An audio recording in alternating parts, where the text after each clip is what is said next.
Back now on Politics Unplugged. In November, one of the biggest political races in the state has Democrat Phil Weiser facing off against Republican George Brauchler in the race for Colorado's next Attorney General.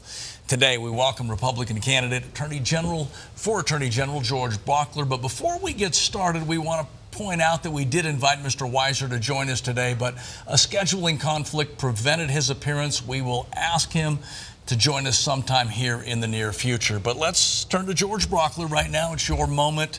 Voters are going to decide this race. What's the biggest difference between you and Mr. Weiser? Boy, I would have months ago said that the biggest difference would have been one of ideology or a willingness to stand up and defend Colorado against whoever is in the White House and federal overreach.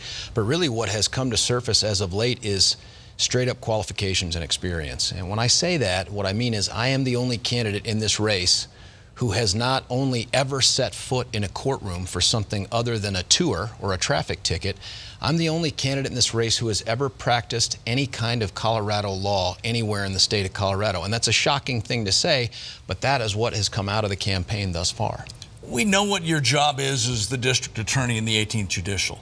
Talk to voters about what the Attorney General does in this state, because I don't think if you talk to the average person, they really understand what that office is. How do you see that office now, and how would it change under George Brauchler, if it would? Yeah, nuts and bolts of the AG's office is that it is an $80 million taxpayer-funded operation. It has about 300 government attorneys, maybe a total staff of about 500, all catty-cornered to the Gold Dome out here in Denver.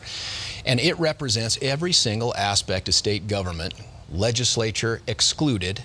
So the judicial branch, the governorship, all the state agencies. AG provides guidance, counseling, and protection legally for all of those people. Within the confines of that giant structure, I'd say about 1/4 of it is committed to protection of the public directly, as opposed to natural resources, water, those kinds of things. So at its core, the Attorney General is a defender of Coloradans.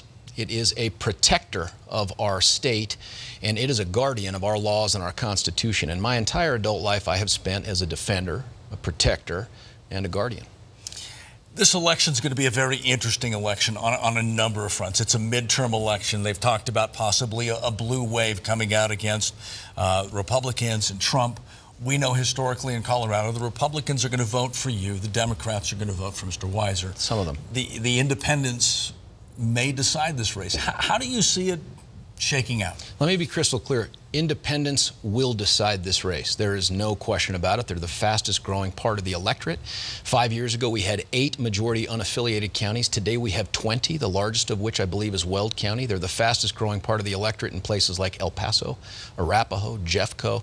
Unaffiliated voters are going to decide this race. And I think at the end of the day, what they're going to say is, we want to have a Colorado kid from middle-class Lakewood, Colorado, who is wholly committed to this state to stand up for us and stand up against a federal government, regardless who's in there, whether it's a President Obama, a President Trump, or whoever comes afterwards, fighting for our families, fighting for public safety, and fighting for Colorado. Traditionally, in presidential midterm elections, if a Republican is in, there's a Democratic blue wave. If a Democrat is in, there's a Republican red wave. Are you concerned about that potentially impacting your chances of winning here if a greater number of Democrats show out to send a message to Washington, D.C.? Yeah, certainly that's a realistic thing to be worried about, but I'll say this historically, Colorado is the only state in the country that has a Democrat governor and a Republican AG, and it's been that way almost my entire life, with the exception of when we had a Republican governor named Owens and a Democrat AG named Salazar. So Coloradans are smart voters, and they've shown a willingness to go down the ballot and say, I like some of this, I like some of that, I like this person, that person, independent of what their party affiliation is. And I'm very confident that the issues that are at stake today and the candidates on the table, it's going to be crystal clear. Republican, Democrat, or unaffiliated, I am unequivocally the best candidate for this office. You originally announced to run for governor. You decided to move towards the Attorney General spot. I don't remember that. Happy with that decision as you sit here now? Was it the right decision? It absolutely was the right decision, and I am happy with it. It's not something I could have predicted if we'd sat here a year ago, and I think we almost did, probably a year ago. I couldn't have seen this thing coming, but I also couldn't have seen the different changes in terms of General Kaufman, who I think has done a great job as Attorney General, making the decision that she wasn't going to seek re-election. I think that created an unforeseen, unpredictable opportunity that really allowed me to, I think, try to put the state of Colorado ahead of my own political ambitions. You know, at the end of the day here, too, my goal in running for state office was never about the title, although I sure would like to have that governor's mansion. It was always about... I appreciate that. Someone just told me there's no AG's mansion.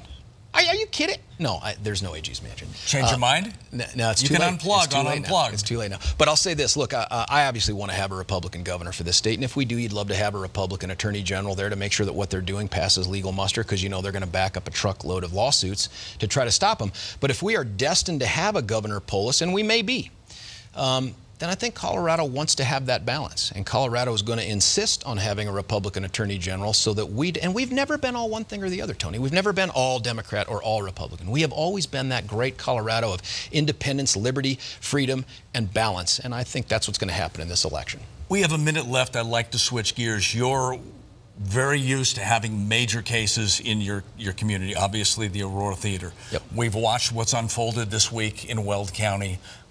What's your message for that district attorney, for that community? A big day in court tomorrow. You're watching from the outside. What's your perspective right now?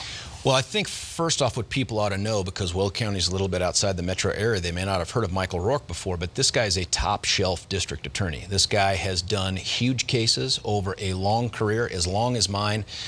He's a good leader and a great prosecutor, and my sense of it is that they have already started the process of putting things in place to protect the integrity of this case, get to the right result, and also make sure that it's able to be tried in that county where the crime occurred. Because the worst thing that you would see happen, I think, out of something like this is because of a misstep, a lack of preparation, misjudgment, that the court says, hey, we're going to move this case to another jurisdiction. And I know Michael well enough to know that a crime that's committed in his jurisdiction, he wants it tried there. George Brauchler, thank you very much for joining us on Politics Unplugged. Yeah, thanks for having me on. We will continue right after this.